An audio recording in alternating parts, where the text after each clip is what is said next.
Hello, this is Matt from tracymatt.co.uk, and here I have the INQ Chat, which is exclusively available here in the UK on the 3 network. Just going to have a quick look at it for you and tour around while we do an unbox. So there's the handset itself. Come back to that in just a few moments. And what else do we have in the box? We have a manual or safety product information guide in actual fact. Then we have a set of cards which kind of forms your manual and sort of information regarding the handset itself, getting to know your device, how to use Facebook, how to use Twitter, email, contacts, switching between widgets, USB modem, all those sorts of things on cards rather than in a manual. So that's kind of interesting. I guess that's kind of handy because you can just select the one that you want to actually take that with you, put it in your pocket, and it will actually refer to those little areas that you actually want to know there and then. So in the box we have a box here that's marked battery, which is already empty because we've pre-installed that. We have the charger, which has a cable, which is a USB to mini USB sync charge style cable, and then the charger itself just has a USB connector on the bottom. And then finally have the headset,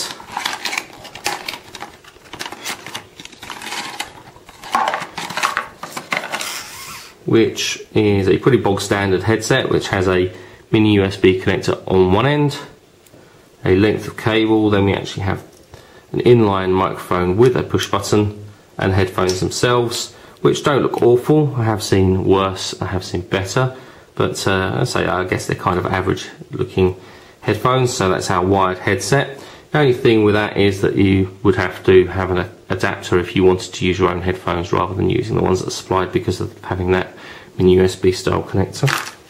So let's take a look at the handset itself. As I say, this is the INQ Chat 3G. Has 3D connectivity, obviously, as the name would suggest. On the front we have a quarter VGA display, which is 240 by 320 pixels. We have keys on the front here, obviously red and green phone keys for answering and hanging up your calls. Soft keys underneath, a menu button and a clear button or back button if we just power up.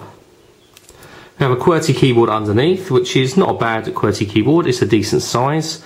Keys are individual, fairly tactile and fairly easy to press. They are reasonably small, but they are raised, so they are a little bit easier to find with your fingers and quite decent looking. In fact, they're red, with red accents around them, red accents around the D-pad in the middle here and around the actual loudspeaker. And obviously on the back we're red as well. It's a nice looking handset with red and black, silver. Good look, you know, it sets it off quite well. Taking a look around, on the left hand side we have the mini USB style sync charge connector and obviously where we plug in our wired headset. Up and down volume control rocker there. Nothing really to speak of on the bottom. So looking on the right hand side we have what they call the switcher button, which actually does switch things on the display with widgets and so on. We'll look at that a bit later on. Nothing on the top of at all. On the back we have a 3.2 megapixel autofocus camera. Doesn't have a flash though, unfortunately. Probably the back's shiny enough that if you wanted to take a self-portrait picture you probably could do so just looking at your reflection. And then we have a grill over the loudspeaker. Back cover, well, how does that pop off? It just slides off like so. Battery is pre-installed as you can see there, and the SIM card just sits under this spot here. And micro SD card just pops in the side there, pretty straightforward. Micro SD card though does only support up to 4 gig of micro SD memory cards. None of the higher capacity SDHC memory cards, unfortunately, is just micro SD. So you are limited to 4 gig with this handset. Probably not the end of the world. It's designed to be a relatively inexpensive handset, and it is obviously designed for chat and instant messaging and social networking. So once you just take time to actually set this up, we'll skip through the date and time, we'll accept the defaults it's offering us there. You'll notice that it has actually got the Brew operating system on there, which is interesting because obviously HTC are just about to release their first device to have Brew. So while this is starting up, this is actually tri-band, so voice will work most places when you're roaming, but only single band for 3G, which is 2100 band. So pretty much fixed to probably using GPRS and Edge when you're elsewhere in the world. 114mm from top to bottom, 61mm wide, and just under 13mm thick. Weighs only 122 grams, which isn't bad at all. So it's telling me that I've got a couple of messages there. Does support Bluetooth 2 with A2DP, but there's no wireless LAN, and as you probably guessed, there isn't any sat-nav at all either. So we just cancel out of there. This is the main display. As you can see, I've got Facebook application or widget just sitting over the display there, which obviously isn't set up. And then we've got all of the icons along the bottom, which we can go through. So we've got Facebook, we've got Inkmail, we've got Skype, we've got MSN Messenger, we've got the Ink Hub, we've got a web browser, we've got favourites, see there, set to 3, Twitter, messages, contacts, and then obviously we've just scrolled all the way around back to Facebook. If we actually pop into Facebook, let's see what happens. And it's going to ask me to set that up. Yep, so we can actually just configure Facebook, pretty straightforward. And I guess the same would be true with Twitter. Yep, it's just going to ask us to actually set up our Twitter account and password. We'll come back out of there. Then we can pop into contacts, which would list our contacts quite obviously. Don't have any on there at the moment because, see, first time I've actually just switched this on.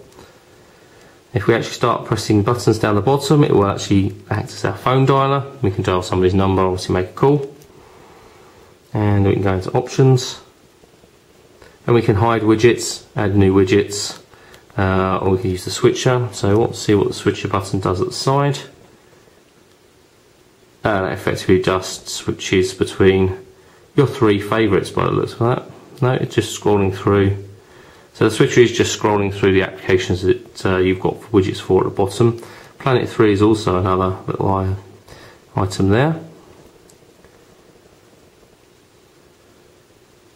which effectively seems to have opened a web browser. And it's waiting for a page to load.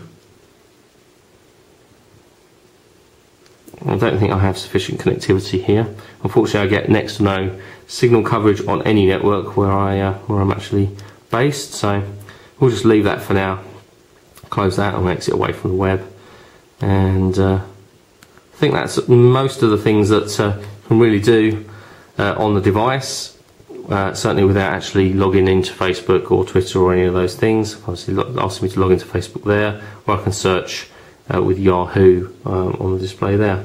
So that is the INQ Chat 3G, a very quick tour around the hardware, and obviously just a very quick look at the user interface. We'll have a full review for you on tracyandmatt.co.uk over the next couple of weeks. Don't forget to follow us on Twitter. On Twitter we are Tracy and Matt. Definitely worth doing so because we're just about to launch a brand new competition along with our friends over at Sony Ericsson. Got a Sony Ericsson handset to give away, so definitely worth following us. We'll make announcements on Twitter for that. And we'll be back soon with some more videos and reviews on tracyandmatt.co.uk.